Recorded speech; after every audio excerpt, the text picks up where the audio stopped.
আমি মহাগ্রন্থ কুরআনুল কারীমের সূরাতুল কাহফের একটি আয়াতের শেষাংশ তেলাওয়াত করেছি। যে আয়াতে আল্লাহ সুবহানাহু ওয়া তাআলা বলেছেন, আকাতাত্তাখিযুনাহু ওয়া যুররিয়াতাহু আউলিয়া মিন দুনি।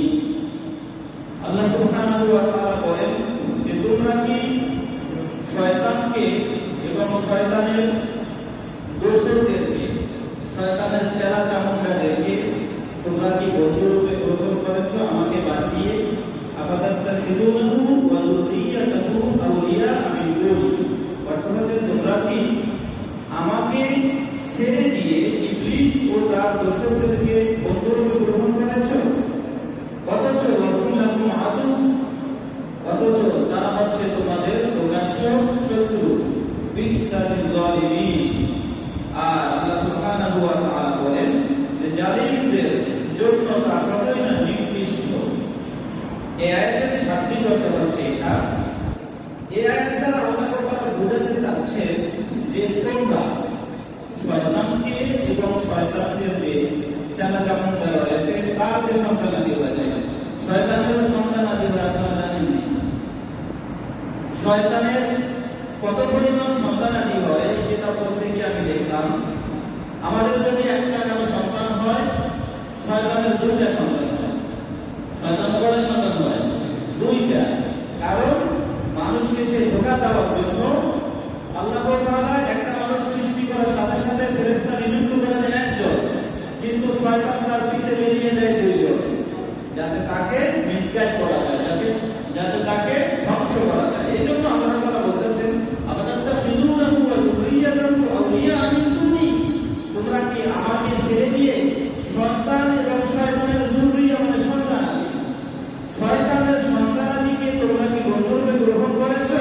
ওহুম লাকুম আদু, অথচ তারা হচ্ছে তোমাদের শত্রু। বিসালিল যালিমিন বাদালা।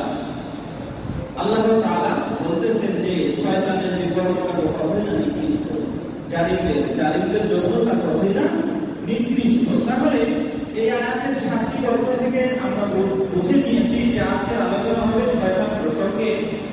আসলে শয়তান সম্পর্কে আমাদের জানা দরকার, কারণ বর্তমান ফিতনা এত বেশি ছড়িয়ে গিয়েছে। মানুষ যদি শয়তান সম্পর্কে না জানে তাহলে মানুষের ফিতনা এটা বুঝবে না। কোনটা ফিতনা কোনটা ভালো এটা মানুষকে জানাতে হবে। এই জন্যই আমি কুরআনুল কারীমের এই আয়াতে কারিমাটা তেলাওয়াত করেছি। রাসূলুল্লাহ সাল্লাল্লাহু আলাইহি ওয়াসাল্লামের বিশিষ্ট সাহাবী হযরত সাফিয়া বিনতে জাহাশ রাদিয়াল্লাহু তাআলা আনহা থেকে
এমন ইবাদতকারী ছিল, সে দিনে রোজা রাখতো, রাত্রে দাঁড়িয়ে দাঁড়িয়ে সারা রাত ইবাদত বন্দেগী করতো। এমন একজন আরেক ব্যক্তি, এমন একজন আলিম ব্যক্তি, যার কাছে মানুষ আসতো যদি কোনো বিপদে পড়তো, ফু দিলে সাথে সাথে সেই রোগ নিরাময় হয়ে যেত। এবং পাওয়ারফুল ব্যক্তি ছিল। শয়তান সে কল্পনা করলো, এই ব্যক্তি যদি এভাবে মানুষকে আমরা ধোঁকা দিয়ে তাকে বিপদগামী করি, আর এর যদি একটা ফুয়ের মাধ্যমে, একটা দোয়ার মাধ্যমে সবকিছু শেষ হয়ে যায়, তাহলে তো আমরা ক্ষতিগ্রস্ত হয়ে যাব। শয়তান তখন তার দলকে ডেকে বলল যে তোমাদের মধ্য থেকে কে পারবে এই আবেদ ব্যক্তিকে পথভ্রষ্ট করতে। তাদের মধ্য থেকে ইফরিত নামে একজন শয়তান, সে বলল আমি পারবো। আমি যদি না পারি তাহলে আমি তোমার দলে আর কোনোদিন যুক্ত হব না। এই ইফরিত নামক শয়তান সে তখন ওই এলাকার যে বাদশা ছিল, বাদশার একটা সুন্দরী মেয়ে ছিল, সেই মেয়েকে গিয়ে এমন ভাবে সে আতঙ্ক সৃষ্টি করলো, মেয়েটা পাগলের মতো হয়ে গেল। এখন মেয়েকে ভালো করবে কে? বিভিন্ন ডাক্তার দেখা, মেয়ে ভালো হয় না। বিভিন্ন প্রতিদিন প্রতিনিধি করে, মেয়ে তো ভালো হয় না। শয়তান আবার ওই শাসকের কাছে, ওই বাদশার কাছে গিয়ে মানুষের মুখ ধরে সে বলল যে অমুক জায়গার মধ্যে একজন আবেদ রয়েছে, আলেফ রয়েছে, তোমরা তার কাছে যাও, সে যদি ফু দেয় অথবা দোয়া করে তাহলে তোমার মেয়ে ভালো হয়ে যাবে। কথা মতো শয়তান সে মানুষের উপর চলছে। কথা মতো ওই বাদশা তার মেয়েকে নিয়ে ওই আবেদ ব্যক্তির গির্জায় চলে গেলেন। তাৎক্ষণিকভাবে সে ফু দিল, আল্লাহর কাছে দোয়া করে সে ভালো হয়ে গেল। মেয়েকে নিয়ে সে বাড়িতে চলে আসলো বাদশা। আবার কিছুদিন পরে দেখা গেল ওই মেয়ে আগের মতো পাগল হয়ে গিয়েছে। শয়তান আবার গিয়ে ধোঁকা দিল যে এবার তোমার মেয়ে যেহেতু দ্বিতীয়বার পাগল হয়েছে, তাহলে তুমি এবার তোমার মেয়েকে ওই আবেদ ব্যক্তির কাছে কিছুদিন রাখতে হবে, যাতে সে একবারই তোমার মেয়েকে ভালো করতে পারে। কথা মতো আবেদ ব্যক্তির কাছে যখন এই শয়তান ওই মেয়েকে পাঠানোর পরে ওই আবেদ ব্যক্তি ফু দিল, মেয়ে ভালো হয়ে গেল। তাৎক্ষণিকভাবে আবেদ জবাব দিল যে তোমার মেয়েকে নিয়ে যাও, কিন্তু শয়তান যে বলেছে না তোমার মেয়েকে রাখতে হবে। এই জন্য বাদশা তাকে খুব জোর করে মেয়েকে তার কাছে রেখে গেল। আবেদ ব্যক্তি তো ইবাদত রোজা, সে দিনের বেলা রোজা রাখে, রাতের বেলা সে ইবাদত করে। ওই মেয়েকে ভালো হয়েছে, সে আর তার দিকে তাকায় না। এমন অবস্থায় কিছুদিন যেতে যেতে হঠাৎ আবেদ ব্যক্তির নজরে সুন্দরী মেয়ের দিকে পড়ল। আবেদ ব্যক্তি আশ্চর্য হয়ে গেল, এত সুন্দর মেয়ে। ওই ধোঁকা দেওয়া শুরু করলো শয়তান, কিভাবে একজন আবেদকে নষ্ট করে। ধোঁকা দিতে দিতে শেষ পর্যন্ত ওই আবেদের মনের মধ্যে শাহাওয়াত সৃষ্টি করে দিল, যাতে ওই মেয়ের সাথে সে জেনা করে। আবেদ সে জেনা করে ফেললো, ওই মেয়েটা গর্ভবতী হয়ে গেল। শয়তান আবার গিয়ে ধোঁকা দিল যে তুমি যে এই মেয়ের সাথে জেনা করেছো, এর গর্ভে যে বাচ্চা হয়েছে, এটা যদি বাদশা জানতে পারে তোমার অবস্থা কিন্তু কাহিল করে দেবে। তুমি বাঁচার জন্য কি করতে পারো? এই মেয়েকে হত্যা করে ফেলো। তখন আবেদ বাঁচার জন্য কি করলো? ওই মেয়েটাকে হত্যা করে মাটি চাপা দিয়ে রাখলো। এদিকে আবার শয়তান মানুষের রূপ ধারণ করে বাদশাকে গিয়ে বললো তোমার মেয়েকে এখন নিয়ে আসো, সে তো ভালো হয়েছে। যখন সে আবার ফিরে আসলো, গিয়ে দেখে তার মেয়ে নাই। আবেদ ব্যক্তি জবাব দিল সে তো সুস্থ হয়ে গেছে, আর একটা রেওয়াজে এসেছে সে মারা গিয়েছে। দুই ধরনের রেওয়াজ তামবিহুল গাফিলিনে বলা হয়েছে। তাহলে যখন সে গেল মেয়েকে নেওয়ার জন্য, সে দুইটা জবাব দিয়েছে। একটা জবাবে আসছে সে মারা গিয়েছে, আর একটা জবাবে আসছে সে বাড়িতে সুস্থ হয়ে ফিরে গিয়েছে। আবেদের কথা তারা বিশ্বাস করলো, বাড়িতে গেল, ফিরে যাতে তার মেয়েকে পায়। শয়তান আবার গিয়ে ধোঁকা দিল যে না, তোমার মেয়ে তো বাড়িতে আসে নাই, তোমার মেয়েকে এই আবেদ জিনা করে মেরে ফেলেছে, অমুক জায়গায় কবর দিয়েছে। এরা তারা দলবল নিয়ে গিয়ে দেখে আসলেই তার মেয়েকে দাফন করে দেওয়া হয়েছে, মাটিতে পুঁতে রাখা হয়েছে। তখন শয়তান কি করলো? শয়তান বাদশাকে ধোঁকা দিল তাকে হত্যা করো। তাকে হত্যা করার জন্য ওই বাদশা শুলে চলাই দিল। শুল অর্থাৎ ফাঁসি কাস্টে যখন তাকে ঝুলালো, এমন তো অবস্থায় শয়তান গিয়ে বলে আবেদকে যে হ্যাঁ, এতদিন তো আমি তোমাকে ধোঁকা দিয়েছি, তোমাকে এতগুলো কাজ করেছি আমার মাধ্যমে, আমি তোমাকে ধোঁকা দিয়েছি, তবে আজকে আমি তোমার একটা ভালো কাজ করতে পারি। সেই কাজটা কি? তুমি যদি তাৎক্ষণিকভাবে আমাকে শুধুমাত্র চেষ্টা করো, তাহলে আমি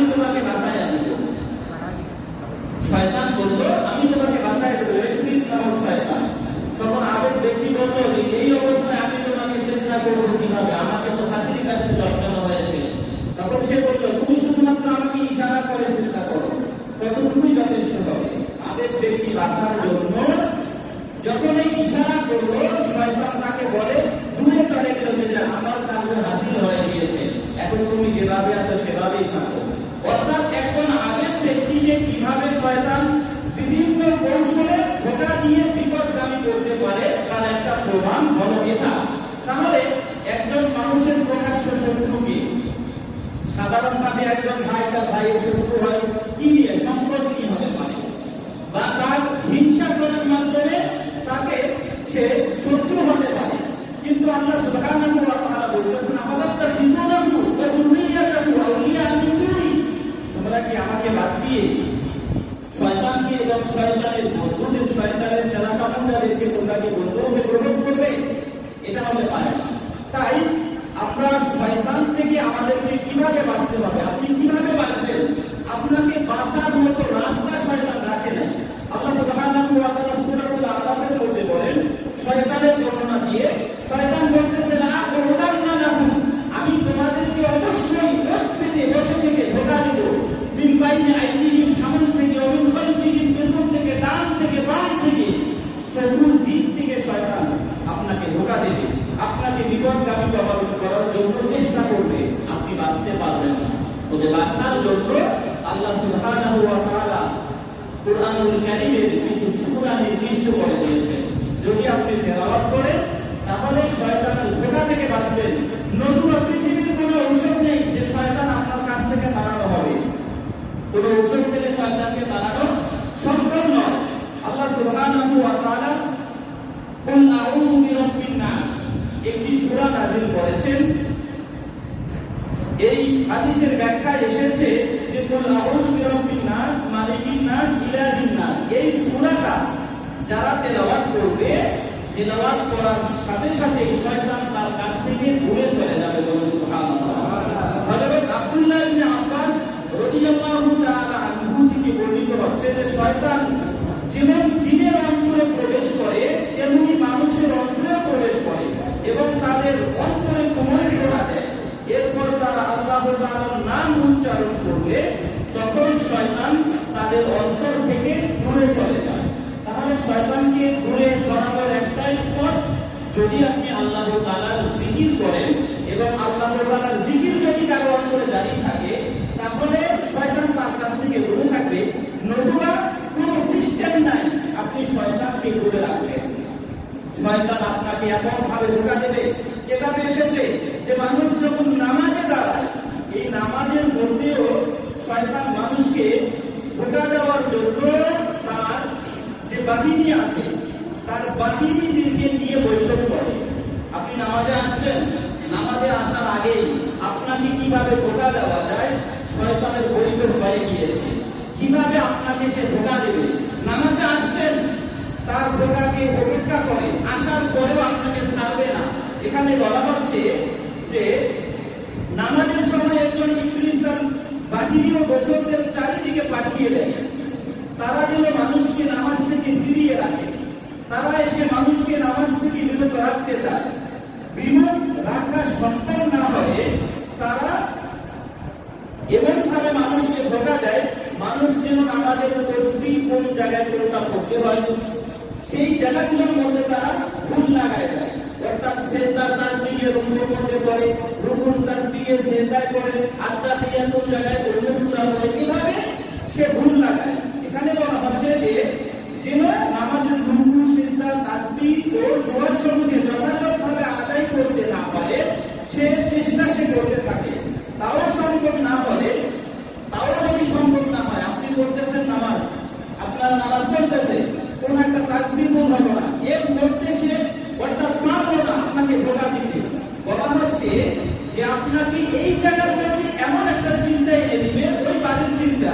আপনার বাড়ির মধ্যে কি হচ্ছে, আপনি কোথা থেকে আসবেন, রাস্তার মধ্যে কি কি ঘটনা আপনার চোখের সামনে ভাসছে, এই সার্বিক বিষয়গুলো দেখা দেবে না। এই সার্বিক বিষয়গুলো আপনার নামাজের মধ্যে শয়তান তুলে ধরবে।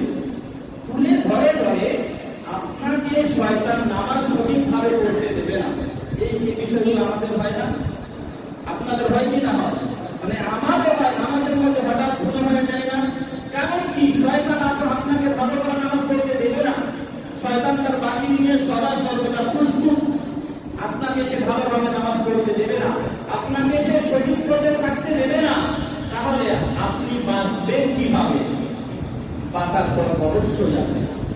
আপনি বাঁচবেন তখনই যখন আল্লাহ সুবহানাহু ওয়া তাআলা যেভাবে আপনাকে নীতিমালা দিয়েছেন সেই নীতিমালা যদি আপনি পালন করেন তাহলে আপনি বাঁচবেন, নতুবা এই শয়তান থেকে আপনি বাঁচতে পারবেন না।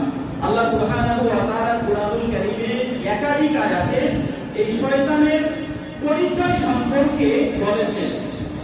দেখুন, আমাদের প্রিয় রাসূল সাল্লাল্লাহু আলাইহি ওয়াসাল্লাম ওনার কাছে শয়তানকে আল্লাহ তাআলা হুকুম দিয়ে পাঠালেন যে যাও তুমি আমার প্রিয় রাসূল সাল্লাল্লাহু আলাইহি ওয়াসাল্লামের কাছে যাও এবং তোমার যে পরিচয় এটা দিয়ে ব্যক্ত করো। শয়তান রাসূলুল্লাহ সাল্লাল্লাহু আলাইহি ওয়াসাল্লামের কাছে শাইখুন কাবীর বৃদ্ধ শায়েখ সেজে এসে লাঠি নিয়ে এসে রাসূলুল্লাহ সাল্লাল্লাহু আলাইহি ওয়াসাল্লামের সামনে দাঁড়ালো। রাসূলুল্লাহ সাল্লাল্লাহু আলাইহি ওয়াসাল্লাম তখন তাকে বললেন তুমি কি? ইবলিস জবাব দিল আমি ইবলিস। রাসূলুল্লাহ সাল্লাল্লাহু আলাইহি ওয়াসাল্লাম বললেন কেন এসেছো?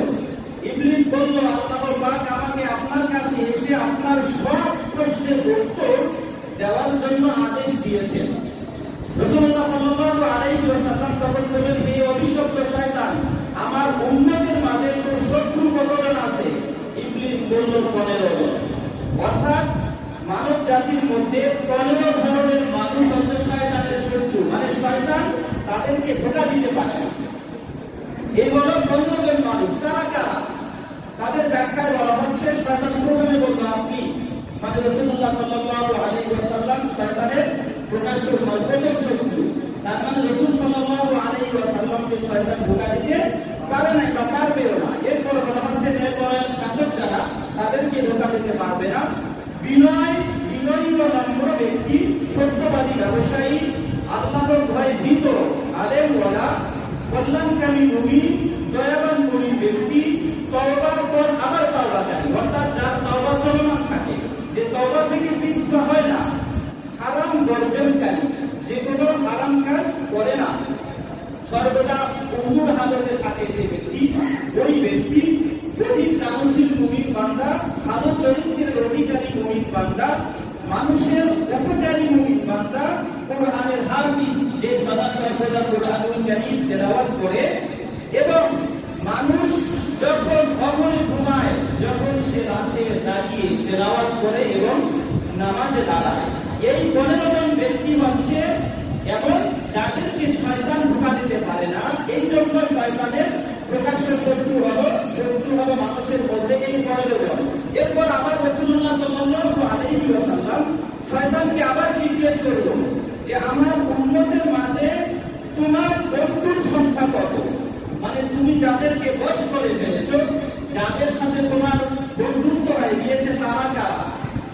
তখন শয়তান জবাব দিল জালিম শাসক, অহংকারী লোক, বিশ্বাসঘাতক ব্যবসায়ী, যে ব্যবসায়ের মধ্যে মানুষকে ধোঁকা দেয়, এই ব্যবসায়ী, মদখোর, চুগলখোর, ব্যভিচারী, এতিমের হক নষ্টকারী, নামাজের মধ্যে উদাস লোক, যে নামাজ পড়তে চায় না, যাকাত প্রদানে বিধান অস্বীকারী, যাদের উপর যাকাত খরচ, যারা যাকাত দিতে চায় না, গরিবসী করে, এই সমস্ত ব্যক্তি, এবং দীর্ঘ আশা রাখে, বৃদ্ধ হয়ে গিয়েছে, নামাজ পড়ে না, বলে না আরো বাঁচবো, মানে তার এত আশা দুনিয়াতে থাকা, এইরূপ আশাবাদী ব্যক্তি হচ্ছে শয়তানের সঙ্গী। এরা সবাই হচ্ছে আমার দোস্ত। শয়তান এভাবে জবাব দিল রাসূলুল্লাহ সাল্লাল্লাহু আলাইহি ওয়াসাল্লামকে, এরা হচ্ছে আমার দোস্ত।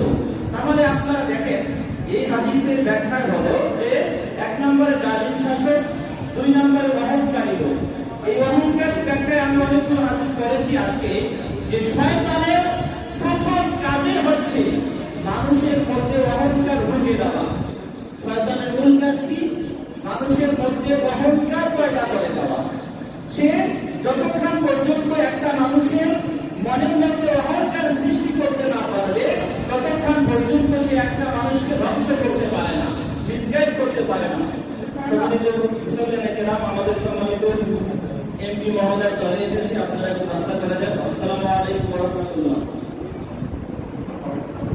তাই আমি যে কথাগুলো বলতে চাচ্ছি, যে শয়তান, এই শয়তানকে আমাদের চিনতে হবে। যদি আপনি না চিনতে পারেন তাহলে আপনি পদে পদে মিসগাইড হবেন, পদে আপনাকে ধোঁকা দেওয়া হবে। রাসূলুল্লাহ সাল্লাল্লাহু আলাইহি ওয়াসাল্লাম তিনি শয়তানের পরিচয় দিতে গিয়ে কিতাবের লেখক ফকিহ আবুল লাইস আস-সামারকান্দি রাদিয়াল্লাহু তাআলা আনহু তিনি বলতেছেন যে মানুষের মধ্যে শত্রু হলো চারজন।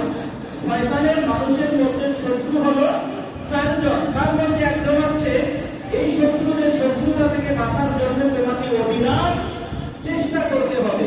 তুমি যদি এই বিষয়গুলো থেকে অবিরাম চেষ্টা না করো তাহলে শয়তান তোমাকে পদে বিপদগামী করবে। এবং আমি যে কথাটা বলতে চাচ্ছি, আল্লাহ সুবহানাহু ওয়া তাআলা বলেন, ইয়া আইয়ুহান নাসু ইন্না ওয়া'দাল্লাহি হাক, হে মানব জাতি, আল্লাহ তাআলার ওয়াদা সত্য। ফালা তাগুররান্নাকুমুল হায়াতুদ দুনিয়া, পার্থিব জীবন তোমাদেরকে বিপদগামী না করে, পথভ্রষ্ট না করে, ওয়ালা ইয়াগুররান্নাকুম বিল্লাহিল গরুর, এবং তোমাদেরকে আল্লাহর ব্যাপারে প্রবাঞ্চিত না করে। তাহলে এই আয়াতের মধ্যে বলা হচ্ছে যে শয়তান আপনাকে যে ধোঁকা দেবে, প্রবাঞ্চিত করবে, এটা শয়তান ওয়াদা করে এসেছে। আল্লাহ তাআলার কাছে শয়তান একাধিকবার, শয়তানকে যখন আল্লাহ তাআলা লানত দিলেন, লানত দেওয়ার পরে সূরা আরাফে এসেছে আল্লাহ তাআলার কাছে সে ক্ষমতা চাইল, আল্লাহ তাআলা তাকে ক্ষমতা দিলেন। ক্ষমতা দেওয়ার পর সে আবার চাইল আমাকে আরো বাড়িয়ে দিন। আল্লাহ তাআলা বললেন, তোমাকে একজন মানুষের পরিবর্তে দুইজন তোমার সন্তান হবে, তোমাকে ক্ষমতা দেওয়া হলো। শয়তান বলল, আমাকে আরো ক্ষমতা দিন। আল্লাহ তাআলা বললেন, তাহলে তোমাকে এমন ক্ষমতা দেওয়া হলো তুমি মানুষের রক্তের শিরায় ঢুকবে। এরপর সে বলল, আরো আমাকে ক্ষমতা দিন। আল্লাহ তাআলা বললেন, তুমি মানুষের অন্তরে অবস্থান করতে পারবে। শয়তান মানুষের কলবে অবস্থান করে। সাধারণ শত্রু কি কলবে অবস্থান করতে পারে না। এই শয়তান আপনার কলবে বসে থেকে আপনাকে ধোঁকা দেয়, অথচ আপনি টের পান না। আপনি মনে করেন যে আপনার এই মনে ভালো। যখন আপনি খারাপ চিন্তা করেন, যখন আপনার মধ্যে রাগ চলে আসে, যখন আপনার মধ্যে অহংকার চলে আসে, যখন আপনার মধ্যে মানুষকে মিথ্যা কথা বলার ধরন চলে আসে, তখন মনে করতে হবে যে শয়তান আপনার অন্তরের মধ্যে বসে ধোঁকা দিচ্ছে। এই সময় শয়তান থেকে আপনাকে বাঁচানোর জন্য তাৎক্ষণিকভাবে আপনি যদি আল্লাহ জিকির করেন, দেখবেন শয়তান আপনার কাছ থেকে দূরে চলে গিয়েছে। এই জন্য রাসূলুল্লাহ সাল্লাল্লাহু আলাইহি ওয়াসাল্লামের বিশিষ্ট সাহাবীরা বলেছেন যে শয়তানকে দূর করার একটা মাত্র ওষুধ, সেই ওষুধটা হচ্ছে ইযা যাকারাল্লাহ খানাসা। যখনই সে আল্লাহর জিকির করবে তখনই শয়তান তার কাছ থেকে দূরে চলে যাবে। শয়তানের ব্যাখ্যায় আরো বিস্তারিত কথা রয়েছে। রাসূলুল্লাহ সাল্লাল্লাহু আলাইহি ওয়াসাল্লাম শয়তান একটি হযরত মূসা আলাইহিস সালামের কাছে বড় টুপি পরে। এই টুপির আরবিত নাম হচ্ছে বুরকুস। বুরকুস মানে লম্বা টুপি, এবং এই টুপিটা এত সুন্দর জগমগ করতেছিল। এই টুপি পরে শয়তান হযরত মূসা আলাইহিস সালামের সামনে গিয়ে দাঁড়ালো। মূসা আলাইহিস সালাম বলল, তুমি কে? মানান্তা, তুমি কে? শয়তান বলল, ইবলিস। তখন মূসা আলাইহিস সালাম বলল, কেন এসেছো? সে তখন বলল যে আমি আপনার কাছে আপনার মাধ্যমে, যেহেতু আপনি কালিমুল্লাহ, আল্লাহ তাআলার সাথে কথাবার্তা বলেন, আপনার সাথে আল্লাহর কথাবার্তা হয়, আমি আল্লাহর কাছে একটা আরজি পেশ করতে চাই। আল্লাহ তাআলার কাছে আরজি পেশ করতে চাই। আল্লাহ তাআলা যদি আমার এই আরজি কবুল করে তাহলে আমি মেনে নেব। মূসা আলাইহিস সালাম বললেন, সে কি আরজি? শয়তান বলল, আমি তওবা করতে চাই।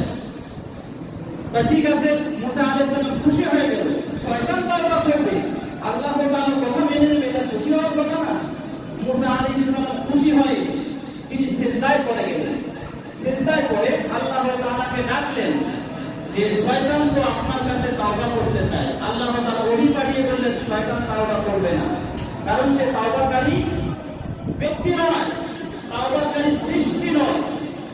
মূসা আলাইহিস সালাম যখন জবাবে শয়তানের কাছে বলল যে হ্যাঁ, আল্লাহ তাআলা বলেছে যে তুমি তওবা করতে পারো, আল্লাহ তাআলার শর্ত রয়েছে। তাওবা করার আগে তোমাকে আদম আলাইহিস সালামের কবরে সিজদা করতে হবে। যেহেতু তুমি আদম আলাইহিস সালামকে সৃষ্টি করার সময় তুমি সিজদা করো নাই, কবরে তোমাকে সিজদা করতে হবে। তখন শয়তান রাগান্বিত হয়ে রাগী হয়ে তাৎক্ষণিকভাবে মুসা আলাইহিস সালামের কাছ থেকে দূরে চলে গেল এবং বলতে লাগলো, আনা খায়রুম মিন, আমি হলাম তার থেকে খায়র, উত্তম। আপনি তো তাকে সৃষ্টি করেছেন মাটি দিয়ে, আমাকে সৃষ্টি করেছেন আগুন দিয়ে। এবং শয়তান বলতে লাগলো, এই শয়তানের ব্যাখ্যায় এসেছে যে শয়তান পৃথিবীর এমন কোনো জায়গা নেই যেই জায়গাতে সে ইবাদত করে নেয়। আসমানের এমন কোনো জায়গা ছিল না যেই জায়গার মধ্যে শয়তানকে সম্মানিত হিসেবে তাকে মানা হতো না। তাহলে এমন ব্যক্তিকে, এমন সৃষ্টিকে আল্লাহ তাআলা লানত করলেন, কারণ কি? সে কোন কারণে লানত প্রাপ্ত হলো? শুধুমাত্র হযরত আদম আলাইহিস সালামকে সিজদা না করার কারণে, এবং সে অহংকার করেছে। এটা এসেছে ওয়াস্তাকবারা, সে অহংকার করলো এবং সে লানত প্রাপ্ত হয়ে গেল। এই জন্য ফুকাহায়ে কেরাম এবং সুফিয়ানে কেরামের প্রথম শর্ত হচ্ছে, একটা মানুষ তখনই পরিশুদ্ধ হতে পারে যতক্ষণ তার অন্তর থেকে অহংকার দূর করতে না পারবে। আপনি যদি ধনী হন, আপনার পাশে যদি গরিব থাকে, গরিব থেকে যদি আপনার অন্তরে অহংকার চলে আসে, তাহলে মনে করতে হবে আপনি পরিপূর্ণ বান্দা হতে পারেননি। আপনার কণ্ঠ সুন্দর, আপনার পাশে আরেকজন কণ্ঠহীন লোক থাকতে পারে, তাকে দেখে আপনার মনে যদি অহংকার আসে, তাহলে বুঝতে হবে শয়তান আপনাকে ধোঁকা দিচ্ছে। এইভাবে প্রত্যেকটা ক্ষেত্রে শয়তান যখনই মানুষের ক্ষেত্রে এই অহংকার ঢুকাতে পারবে, তখনই ওই মানুষটা বিপদগামী হবে। একটা মানুষ বিপদ থেকে রক্ষার জন্য তাৎক্ষণিকভাবে শয়তান থেকে বাঁচার জন্য, এই ধোঁকা থেকে বাঁচার জন্য এসেছে। শয়তান যখন আপনাকে দাঁড়িয়ে ধোঁকা দিবে, তখন আপনি বসে যাবেন। যখন শয়তান আপনি বসে গিয়েছেন, বসে বসে আপনার মনে হচ্ছে শয়তান আপনাকে ধোঁকা দিচ্ছে, আপনি শুয়ে যাবেন। শুয়ে যাওয়ার পরে যদি মনে হয় শয়তান আপনাকে ধোঁকা দিচ্ছে, আপনি তখন মাটিতে গড়াগড়ি করবেন, যাতে শয়তান আপনাকে রাগান্বিত করতে না পারে, ধোঁকা দিতে না পারে। রাগ সংবরণ করার জন্য এইভাবে রাসূলুল্লাহ সাল্লাল্লাহু আলাইহি ওয়াসাল্লাম একটা মানুষকে শয়তান থেকে বাঁচার জন্য এই কথাগুলি বলেছেন। তাই আমরা মনে করি মানুষের মধ্যে যে শত্রুতা আমি লাগাই, এটা মানুষের স্বভাব না, এটা হচ্ছে শয়তানের স্বভাব। এবং শয়তানকে জিজ্ঞাসা করা হয়েছিল যে তোমার খাদ্য কি? শয়তানকে জিজ্ঞাসা করা হয়েছিল তোমার খাদ্য কি? শয়তান জবাবে বলেছিল যে আমার খাদ্য হচ্ছে যেই খাদ্যের মধ্যে আল্লাহ তাআলার নাম নেওয়া হয় না। আপনি খাচ্ছেন, খানার শুরুতে আপনি আল্লাহর নাম নেননি, তার মানে এই খানা হচ্ছে শয়তানের খানা। এবং শয়তানকে জিজ্ঞাসা করা হয়েছে তোমার পানীয় কি? শয়তান বলেছে আমার পানি হচ্ছে শরাব, মদ। মদ যারা পান করে তারা শয়তানের পানি খায়। এভাবে একাধিক বর্ণনা রয়েছে, কিন্তু সময় সংক্ষিপ্ত, আমি সবগুলো বলতে পারতেছি না। আমি মূল যে কথাটা বোঝাতে চাচ্ছি আপনাদেরকে, আল্লাহ সুবহানাহু ওয়া তাআলা অনেকগুলো আয়াত, আমি কতগুলো আয়াত বলবো। আল্লাহ তাআলা বলেছেন আশ-শাইতানু ইয়া'iদুকুমুল ফাকরা ওয়া ইয়া'মুরুকুম বিল ফাহশা ওয়াল্লাহু ইয়া'iদুকুম মাগফিরাতাম মিনহু ওয়া ফাদলা ওয়াল্লাহু ওয়াসিউন আলীম। আল্লাহ তাআলা বলতেছেন যে শয়তান তোমাদেরকে দারিদ্রতার দিকে সে ডাকে, তোমাদেরকে সে ধনী হতে দিতে চায় না, আর আল্লাহ তাআলা এবং সে মানুষকে ডাকে ফাহিশা কাজের দিকে। শয়তানের মূল কাজ হচ্ছে মানুষকে কিভাবে লাঞ্ছিত করবে, ল্যাংটা করবে। এখন তো সমাজে দেখলে মনে হয় মানুষ কাপড় পরে চলতে চায় না। মেয়েদেরকে আল্লাহ তাআলা আবৃত থাকতে বলেছেন, তাদের শরীরটা ঢেকে রাখতে বলেছেন। রাস্তাঘাটে চললে মনে হয় পুরুষের থেকে মেয়েরা বেশি এখন উলঙ্গ চলে। পুরুষ তো গেঞ্জি পরলে হাত থেকে নিয়ে একবারে কমর পর্যন্ত থাকে না, কিন্তু এমন এমন মেয়ে রাস্তাঘাটে চলাচল করে তারা শুধুমাত্র পেছনটা পুরোটাই খুলে যেতে চায়। আবার এমন মেয়ে আছে এমন ব্লাউজ পরে শুধুমাত্র ফুটটা ঢাকা থেকে পুরো বডিটা খোলা থাকে। এই কাজগুলো শয়তান বলেছেন যে আশ-শাইতানু ইয়া'iদুকুমুল ফাকরা ওয়া ইয়া'মুরুকুম বিল ফাহশা। শয়তান তোমাদেরকে ফাহিশা কাজ, লাঞ্ছনা দেওয়ার কাজ, তোমাদেরকে লাঞ্ছিত করবে। আপনি দেখেন সূরা আরাফ যদি আপনি বিস্তারিত পড়েন সেখানে পাবেন শয়তান যখন আদম আলাইহিস সালামকে ধোঁকা দিল, ধোঁকা দেওয়ার পরে যখন মা হাওয়া এবং আদম আলাইহিস সালামকে জান্নাতে ওনাদের কাপড়গুলো খুলে গেল, জান্নাতি যে পোশাক ছিল পোশাকগুলো খুলে গেল, ওনাদের শরীর আবৃত হলো, ওনারা একজন আরেকজনকে দেখতে শুরু করলো। আদম আলাইহিস সালাম তাৎক্ষণিকভাবে জান্নাতের গাছের পাতা দিয়ে লজ্জাস্থান ঢাকলেন। তাহলে শয়তানের মূল কাজটা কি ছিল? শয়তানের মূল কাজটাই ছিল একটা মানুষকে কিভাবে উলঙ্গ করা যায়, বেহেয়াপনা করা যায়। যখন আপনি দেখবেন যে একটা যুবক পুরুষ, একটা যুবক ছেলে হাফ প্যান্ট পরে রাস্তাঘাটে হাঁটতেছে, বলতে হবে সে শয়তানের দোষর হয়ে গিয়েছে। কারণ একজন পুরুষের কাপড়টা কিন্তু নিচে থাকবে, সে যুবক হয়ে তার বয়স 25, তার বয়স 18 উপরে হয়ে গিয়েছে, সে এখন বালেগ হয়ে গিয়েছে, সে রাস্তাঘাটে কিভাবে হাফ প্যান্ট পরে চলে। এই বিষয়গুলো হচ্ছে শয়তানের কাজ। কারণ শয়তান প্রথমে আদম আলাইহিস সালামকে যখনই জান্নাতে থাকা অবস্থায় সে বার করার মাধ্যমে হচ্ছে এই উলঙ্গ করা। তাই আমরা বলতে চাই, শয়তান থেকে বাঁচার জন্য আল্লাহ সুবহানাহু ওয়া তাআলা যে নীতিমালা আপনাকে দিয়েছেন, এই নীতিমালাগুলো মানতে হবে। পাশাপাশি যদি আপনাকে শয়তান ধোঁকায় ফেলেই মানে ধোঁকা দিয়েছে, তখন আপনাকে বাঁচার জন্য কুল আউযু বিরাব্বিল ফালাক, কুল আউযু বিরাব্বিন নাস, এই দুইটা সূরা আপনারা যদি পাঠ করেন তাৎক্ষণিকভাবে শয়তান আপনার কাছ থেকে দূরে যাবে। এবং অন্য হাদিসে এসেছে যে ইযা যাকারাল্লাহ খানাসা ওয়া ইযা গাফালা ওয়াসওয়াসা, যখন মানুষ গাফেল হয় তখন শয়তান ধোঁকা দেয়, আর যখন মানুষ আল্লাহ তাআলার জিকির জারি করে এই অন্তরে, তখন শয়তান তার কাছ থেকে দূরে চলে যায়। এই জন্য শয়তান হচ্ছে আপনার ভাইকে মনে করতে পারেন সে আমার শত্রু, আপনার ভাই আপনার প্রকাশ্য শত্রু না। আপনার ভাইয়ের থেকে শত বেশি শত্রু হচ্ছে শয়তান। সে আপনাকে ভালো থাকতে দেবে না, সে আপনাকে জান্নাতে যেতে দেবে না, সে আপনার মেয়েকে। এই কিতাব পড়তে গিয়ে আমি আরো অনেকগুলো বিষয় দেখলাম যে এসেছে সাধারণ বাচ্চাদেরকে শয়তান এমন ভাবে আতঙ্ক সৃষ্টি করে, হঠাৎ করে শয়তান ছোট ছোট বাচ্চারা কি দিয়ে ওঠে না, অনেকে বলে হুজুর রাতের মধ্যে আমার এই বাচ্চাটা কি দিয়ে ওঠে, লাফাইয়ে ওঠে, শয়তান ধোঁকা দেয়। আপনি যখন শয়তানকে সন্তানকে কি করবেন, আপনি কুলহুয়াল্লাহু সূরা, কুল আউযু বিরাব্বিল ফালাক, কুল আউযু বিরাব্বিন নাস তাৎক্ষণিকভাবে করে ফু দিবেন, দেখবেন আপনার শয়তান আর লাফাবে না, হঠাৎ করে ঘুম থেকে জাগ্রত হবে না। শয়তান আপনার সন্তানকে ধোঁকা দেয়। এই জন্য আল্লাহ তাআলা আমাদেরকে কথাগুলো বোঝার আর বিজ্ঞান করে সকলে বলবে আমি আমার সংক্ষিপ্ত আলোচনা আপনাদের কাছে পেশ করলাম। আল্লাহ তাআলা যেন আমাদেরকে কথাগুলো মেনে